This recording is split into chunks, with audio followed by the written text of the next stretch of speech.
Jengkol sejak dulu membuat penggemarnya tergila-gila. Tapi, tak sedikit orang yang justru menjauh karena aroma jengkol yang khas dinilai terlalu menyengat. Agar diterima lebih banyak orang, kini banyak produsen kuliner yang mencoba menurunkan bau khas jengkol tanpa mengubah rasa aslinya. Rumah makan di kawasan Rawamangun, Jakarta Timur ini salah satunya. Di sini, jengkol direbus selama 3 jam dengan aneka rempah seperti daun pandan, daun jeruk, dan serai. Sebelumnya jengkol juga sudah direndam beberapa malam agar teksturnya lunak. Menurut Nina Agustina yang sudah 3 tahun berbisnis hidangan jengkol, cara ini bisa mengurangi aroma jengkol yang tajam tapi tetap legit. Responnya juga masyarakat suka gitu, dimana kan belum pernah ada restoran yang angkat jengkol gitu, jadi sehingga unik lah gitu. Setelah melalui proses ini, jengkol siap dikreasikan dengan bumbu-bumbu lain. Biasanya disajikan sebagai semur, rendang, hingga sambal.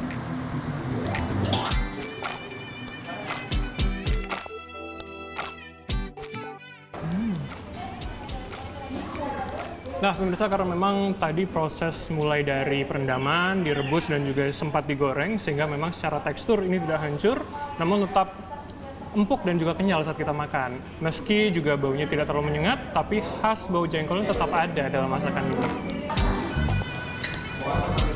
Ya, aroma khasnya yang kuat membuat jengkol sering jadi makanan yang terpinggirkan. Namun menurut sejarawan J.J. Rizal, belakangan terjadi pergeseran stigma jengkol. Saya pikir kan ini awalnya jengkol ini bukan makanan yang populer di resto-resto ya, tapi karena ada kecenderungan back to tradition gitu ya, ada arus besar, ada gelombang besar orang untuk mencari begitu ya, apa yang berlawanan dengan selama ini dianggap prestis begitu, makanan-makanan Eropa Barat itu. Kemudian kita bisa melihat bagaimana banyak kelas menengah ke atas, upper middle class itu memilih dengan tidak malu-malu, mereka memamerkan kesukaan mereka terhadap makanan-makanan yang dianggap tidak mewakili semangat kelas atas, tapi semangat orang kampung kelas bawah.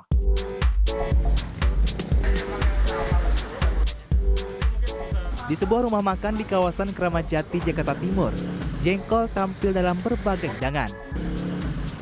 Mulai dari nasi goreng, mie goreng, hingga tongseng.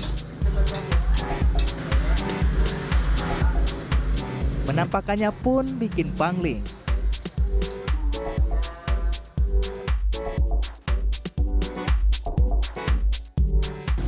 Hangat-hangat gini cocok, apalagi musim hujan kan pemirsa. Tapi saya nggak akan cuma nyobain ini nih, karena ada menu berikutnya, yaitu nasi goreng jengkol. Secara sekilas sih, ini jengkolnya nggak kelihatan. Nih, jengkolnya kecil malah kelihatan kayak kentang. Kalau rasanya, kita coba aja ya, karena baunya juga nggak ada jengkol. Jengkol yang diiris tipis-tipis membuat rasa dan teksturnya menyatu dengan semua komponen nasi goreng. Saya bahkan hampir lupa kalau lagi makan jengkol karena rasa dan aromanya yang berbeda. Tepatnya belajar sendiri, karena memang saya dari kecil itu hobi masak.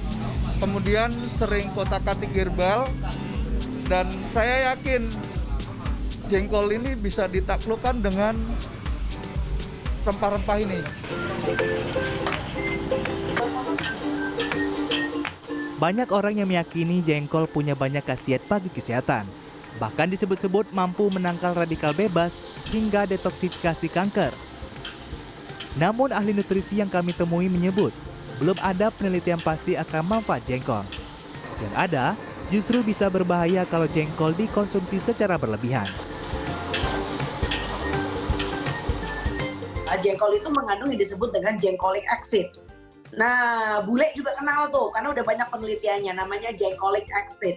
Nah, asam jengkolat ini kadang-kadang untuk beberapa individu, tapi bukan untuk setiap individu. Lucunya tuh nggak setiap individu.